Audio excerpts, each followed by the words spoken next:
Shunting Engines. Written and voiced by Broomstick Productions, 1945. Story 1. Splodge. The Fat Controller's wherry is a busy one at that, and there were no shunters at Knapford Station. So, for desperate measures, the Fat Controller had bought 2 twin diesel shunters. "What are your names?" the Fat Controller asked. The purple diesel responded. His name was Splatter, whilst the green one's name was Dodge. The 2 diesels said with smiles on their faces. "Well, it's nice to meet you two too, and I hope you two will be a great addition to Knapford Yard. But before you go to shunting, you need to know all the nooks and nannies about this yard and its engines. So, for this reason, I'm asking Thomas to come and help you guys to learn all about the yard." "Oh, yes, sir," said the 2 diesels in a chorus. "We won't let you down, sir. Oh, that's our good engines. Thomas will be here any moment now. Until then, good luck." As the Fat Controller took one last look at Splatter and Dodge, as he turned on his heel and walked away to his office. Soon, Thomas reluctantly puffed up to Splatter and Dodge.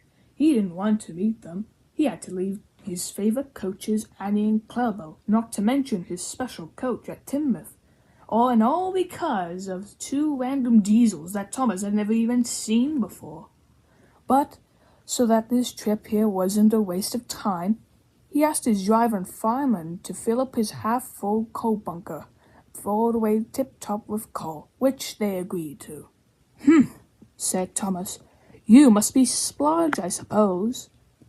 The 2 diesels looked at each other, confused and a bit offended, but they pretended to still be happy at Thomas. No. I'm Splatter, and I'm Dodge." Forget about it. Splodge is a way better name, and you can't tell me otherwise. "So, the Fat Controller told us you need to teach us how to do well in the yard," the 2 diesels said. Thomas muttered something under his breath. Stupid, ugly diesels, doing a very hard work as station pilots. He then got himself together and sighed. "Oh well, okay, come along, Splodge. Let's get going to the yards." As Thomas puffed backwards, he could see Splatter and Dodge trundling behind him, as they were like little elementary school kids. Thomas, Splatter, and Dodge made it to Knapford Yards. Thomas had formed a basic train. It held a troublesome truck with bricks on it, a flatbed with small pipes, a tar tanker, an 8-ton van, and a brake van. "All right," said a bored Thomas. "This is a truck." "Ooh," said Splatter. "Cool," said Dodge. "Okay, let me talk," barked Thomas. That made Splatter and Dodge shut up. "Okay, now, a troublesome truck is devilishly troublesome. If you don't treat them well, or if you lose your guard on them, they can push you off the rails, they can give you a hot box, pretty much anything to make you late and not be a really useful engine. Got me?" said Thomas. "Oh, yes, Thomas, said Splatter. "Of course we do know," said Dodge. "All right," said Thomas. Thomas said, still confused on how Splatter and Dodge were so enthralled with a truck. Thomas went down the other siding, when he parked next to the flatbed.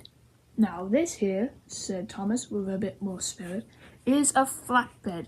It'll—" "Ooh, said Splatter and Dodge, admiring the flatbed. "Oh, for Pete's, come on.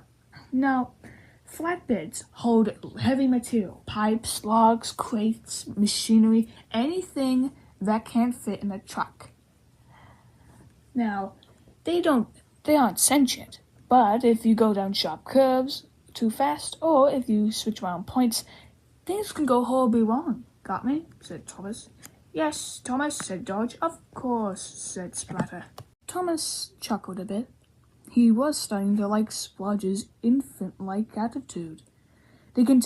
Thomas continued to teach Splatter and Dodge all about trucks, flatbeds, 8-ton wagons, vans in general, and brake vans too. And in one point of the day, Thomas demonstrated how to treat well to coaches, too. And when they were done, it was near sunset. Soon it was night time, and Thomas and Edward were alone at Knapford Sheds. "It's confusing," said Thomas. "What is?" asked Edward. "And how Spot and Dodge are so enthralled with a truck of all things. Their class was built in the 50s, and they act like infants," said Thomas, acting very confused. "You know," said Edward, "now you're going into my wheels, if you take my meaning," said the wise engine.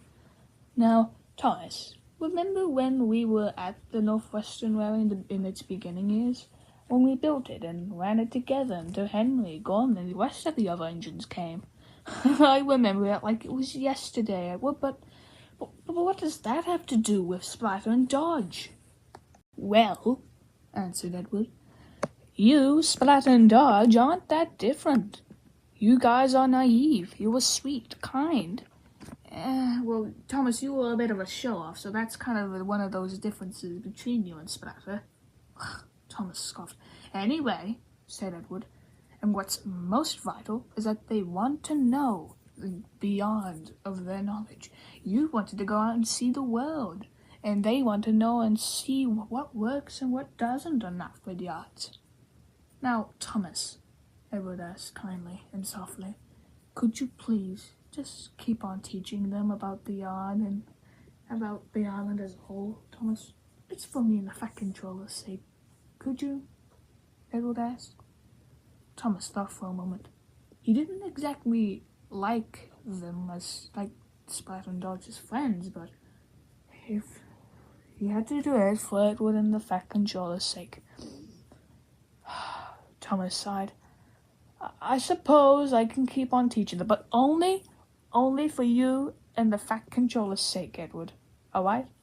"That's the really useful engine, I know," said Edward. "Now get some sleep. A teacher like you ain't gonna feel right when you don't get much sleep." "All right," said Thomas. "Good night, Edward." "Good night, Thomas." And soon the two old friends went to sleep.